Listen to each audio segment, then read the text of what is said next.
चाहूँगा कि लोग उनकी कोई और बात माने नहीं माने, ये तो ज़रूर माने कि एनडीए को वोट दे दें, क्योंकि सबको पता है कि महागठबंधन को वोट देने से उनका वोट बर्बाद ही होगा।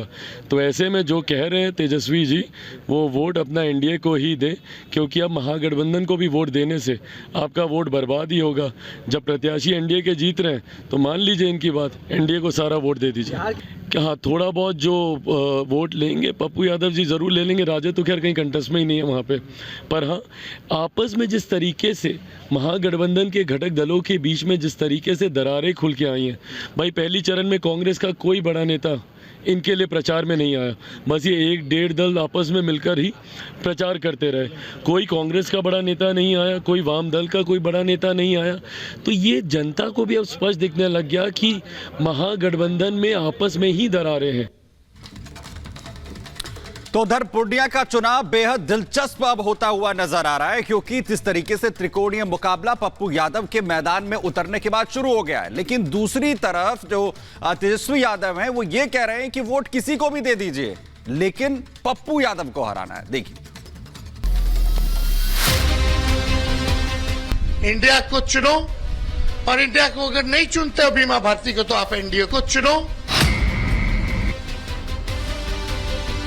एक नेता ऐसा कह सकता है, इसको वेरीफाई भी करेंगे, लेकिन असंभव बात है। गठबंधन अलायंस के पास न कोई विजन है, न कोई विश्वास है।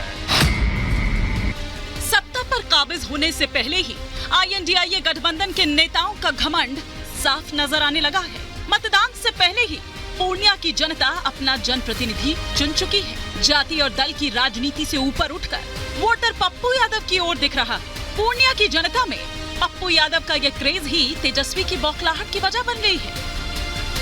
परिवारवाद और घमंड में चूर लालू के लाल ने मंच से ऐसी अपील कर डाली, जिसे सुनकर गठबंधन की एकजुटता पर सवाल खड़े होने लगे। एकजुट रहना है, किसी के धोखे में नहीं आना। ये कोई एक व्यक्ति का चुनाव नहीं है, ये दो धारा, या तो एनडीए या तो इंडिया, या तो एनडीए या तो इंडिया की लड़ाई है।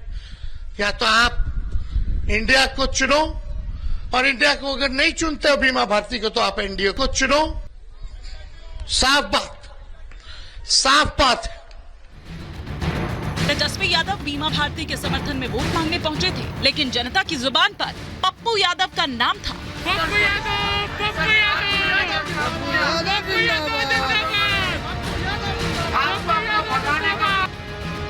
जिसके बाद तेजस्वी का गुस्सा बेतुके बयान के रूप में सामने आ गया।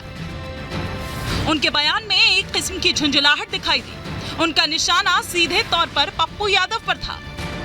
पूर्णिया सीट पर जनता का मूड तेजस्वी के इस बयान से समझा जा सकता है। वहीं वोटर की पहली पसंद बन चुके पप्पू यादव से रिपब्लिक भारत ने बात की। इस दौरान पप्पू यादव ने लालू परिवार पर जमकर निशाना साधा। हम तो उनके दिल की बात या उनके परिवार की बात, हम तो लालू यादव जी के साथ हमेशा रहे हैं। हम तो बोले तेजस्वी यादव जी आगे बढ़े, हम पूरी कोऑपरेट करने को तैयार हैं। हम तो उनसे इतना भी, विपक्ष से लेकर के जब तेजस्वी जी जन्म नहीं लिए थे तब से हम लालू यादव जी के साथ रहे। लेकिन जब जब हमारी माँ चुनाव लड़ी तब भी ये लड़े, 20,000 वोट लाए।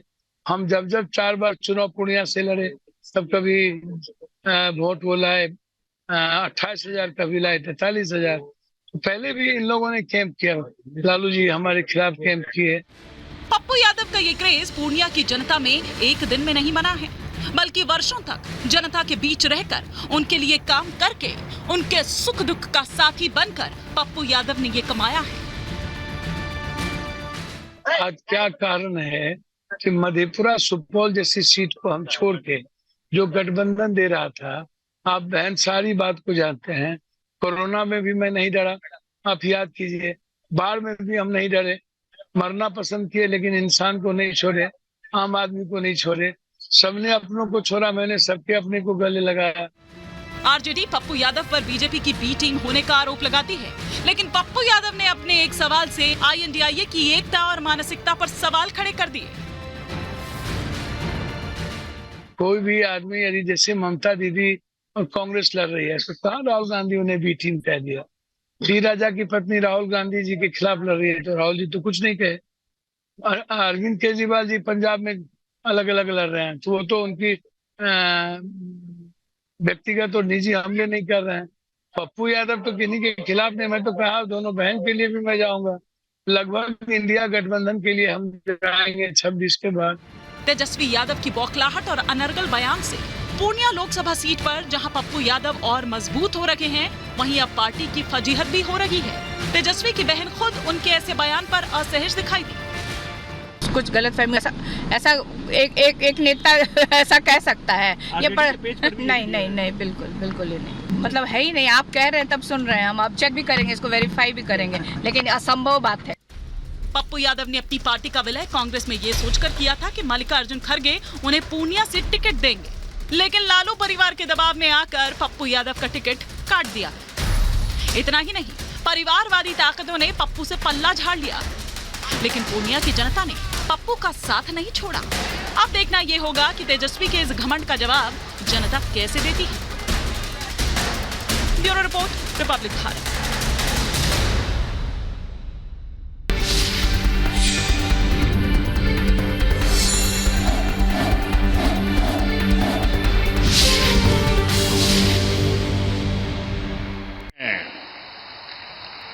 और मेरे लिए तो खुशी है कि 22 जनवरी को अयोध्या में आकर के भी मुझे आशीर्वाद दिया था।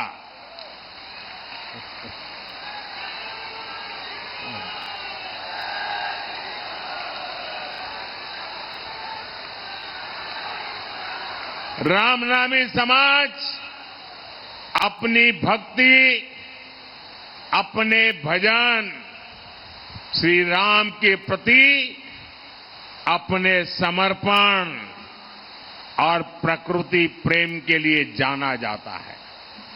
कहते हैं राम नामी समाज के पूर्वजों ने 150 साल पहले ही बता दिया था कि राम मंदिर में प्राण प्रतिष्ठा कब होगी।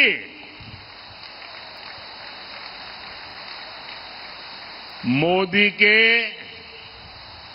जिस मंदिर की प्राण प्रतिष्ठा का सौभाग्य मिला, अयोध्या के जिस मंदिर की उम्मीद कभी देश छोड़ चुका था,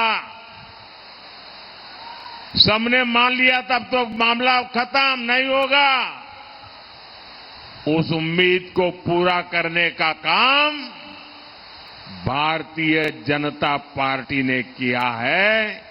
ये कमल वालों ने किया है। कांग्रेस के लोग हम पर तंज करते थे। हर चुनाव में हमें पूछा जाता था मंदिर कब बनेगा। कांग्रेस वाले तो आए दिन गली मोहल्ले में, अरे बताओ मंदिर कब बनेगा, और नारा देते थे मंदिर वहीं बनाएंगे, तारीख नहीं बताएंगे। हमने उन्हें तारीख भी बताई, समय भी बताया, निमंत्रण भी भेजा, लेकिन कांग्रेस के 7वें आसमान के अहंकार ने, वो अपने आप को राम से भी बड़ा मानते हैं, प्रभु राम से भी बड़ा मानते हैं, और उन्होंने प्राण प्रतिष्ठा के कार्यक्रम का निमंत्रण ठुकरा दिया।